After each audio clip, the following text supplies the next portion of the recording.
सबसे पहले जब मुझे बताया गया कि हरियाणा से हजारों लोग,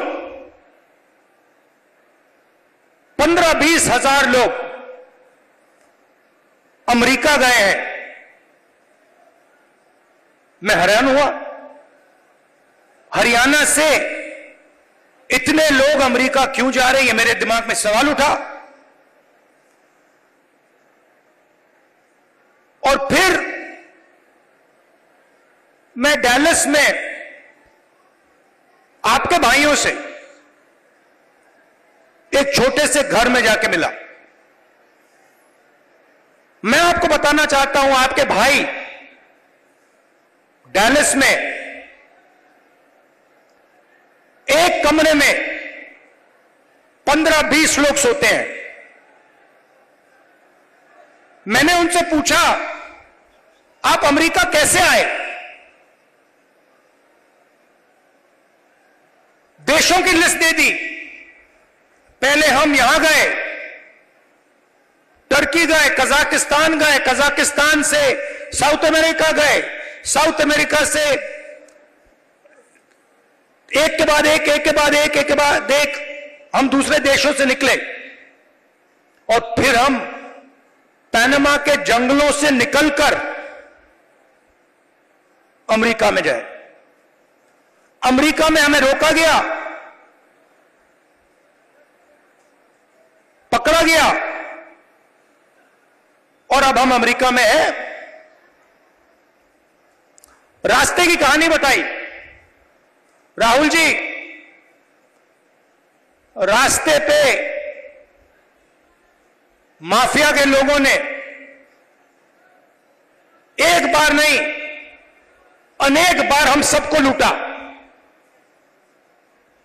हम समुद्र में से निकले,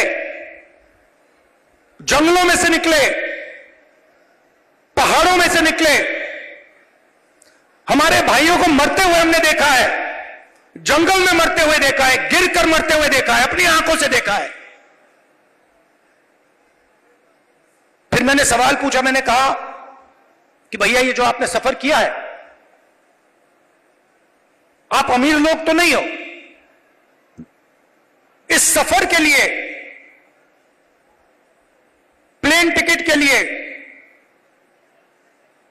नाव के लिए, गाड़ी के लिए आपने कितना पैसा दिया? अमेरिका में घुसने के लिए आपने कितना पैसा दिया? राहुल जी, कम से कम 35 लाख रुपए अमेरिका में जाने के लगते हैं। फिर मैंने सवाल पूछा, भाई एक बात बताओ, आप 35 लाख रुपए ब्याज लिए हो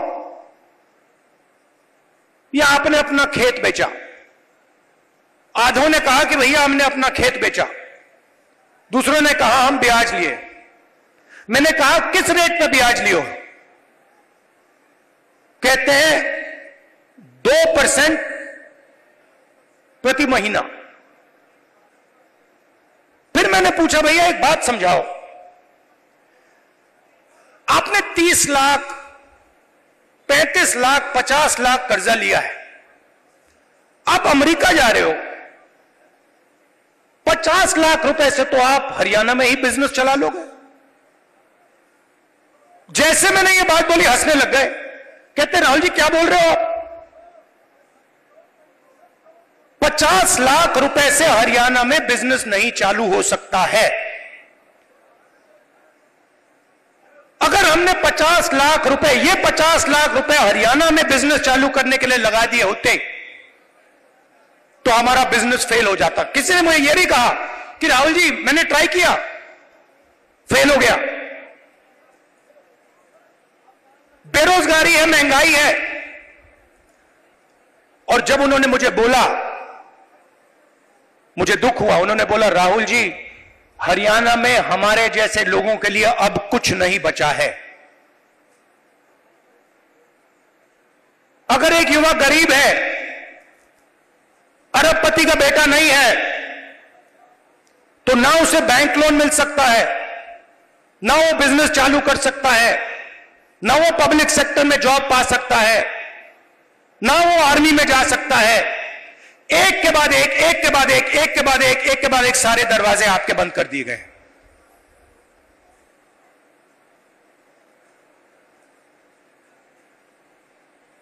मैं जब उस घर से निकला, मैं सोच रहा था कि अगर इनकी ये हालत है तो इनके बच्चों की क्या हालत है। ये तो यहां है, कोई ट्रक चला रहा है, कोई जॉब कर रहा है, पैसा कमा रहे हैं। मेरे माइंड में आया कि इनके बच्चे क्या कर रहे हैं, इनकी फैमिली क्या कर रही है। कमरे में मैंने बात उठाई थी, मैंने कहा कि आप फैमिली से मिलते हो? नहीं राहुल जी, हम 10 साल के लिए अपने बच्चों से नहीं मिल पाएंगे, अपने परिवार से नहीं मिल पाएंगे, हमारे माता पिता मर जाएंगे मगर हम वापस नहीं जा पाएंगे। और फिर एक व्यक्ति ने मुझे कहा, राहुल जी एक काम कीजिए, जब आप वापस हिंदुस्तान जाएंगे तो आप 5 मिनट के लिए हमारे परिवारों से मिल लीजिए और उनको कह दीजिए कि हम ठीक हैं, हम सलामत हैं। मैंने उनसे कहा कि भाई बताओ, आपके पास तो मोबाइल फोन तो होगा, वीडियो कॉल करते होगे, तो उनको तो मालूम होगा। वो मुझे कहते हैं नहीं राहुल जी, वो मानते नहीं है। हम वीडियो फोन पे कॉल करते हैं और हमारे बच्चे मानते नहीं है कि हम ठीक हैं। अजीब सी बात है। फिर मैं करनाल गया सुबह 4 बजे, कि मैं चाहता था कि मीडिया वाले ना पकड़ लें, मुझे तंग करते हैं। मैंने इनको मित्रों कहा, मतलब ये है अदानी के मित्र, अंबानी के मित्र। मैं गया 4 बजे सुबह, वहां बैठ गए, बातचीत शुरू। एक मेंबर परिवार का यूएस में वीडियो कॉल चल रहा है, 6-7 लोग उस साइड डैलस में बैठे हैं, 20-25 लोग परिवार यहां बैठे हैं। मैं सोच रहा हूं ये हो क्या रहा है। और फिर छोटा सा बच्चा दौड़ता हुआ वो कंप्यूटर के पास जाता है, कंप्यूटर को ऐसे पकड़ता है और इतनी जोरों से चीखता है कि मैंने मतलब शायद अपनी लाइफ में ये चीख नहीं सुनी। कांपता हुआ चीखता है, पापा पापा पापा वापस आओ। और पिता कुछ नहीं कह पाता है।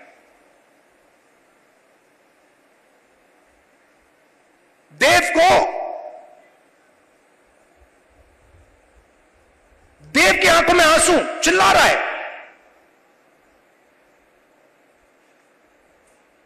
और पिता हजारों किलोमीटर दूर मुस्कुराने की कोशिश कर रहा है, नहीं मैं ठीक हूं। किसी ने कहा बच्चा इमोशनल हो गया। मैंने माइंड में सोचा कि इमोशनल हो गया, इसके हर रोज सीने में छुरे लग रहे हैं। इमोशनल शब्द का क्या मतलब है?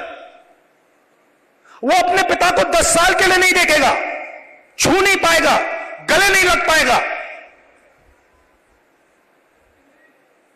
क्यों?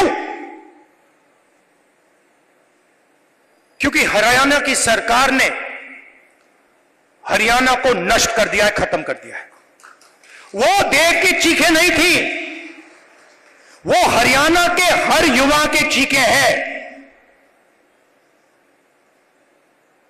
और जब वो बोल रहा था, मैं सोच रहा था कि इलेक्शन सब कुछ ठीक है, मगर हरियाणा में जो लाखों बच्चे इस प्रकार से रो रहे हैं, चीख